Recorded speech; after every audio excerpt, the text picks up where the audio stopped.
किसी बुजुर्ग का मकबरा या मज़ार, दरगाह।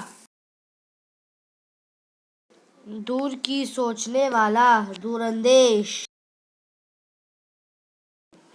जानवरों के चरने की जगह, चरागाह।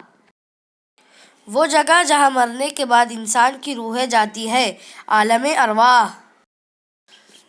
वो बच्चा जिसके माँ बाप मर चुके हो, यतीम। वो जगह जिसकी चारों तरफ पानी ही पानी हो, जजीरा। वो जगह जहाँ कोई ना रहता हो, वीरान। तदबीर करने वाला, मुदब्बिर।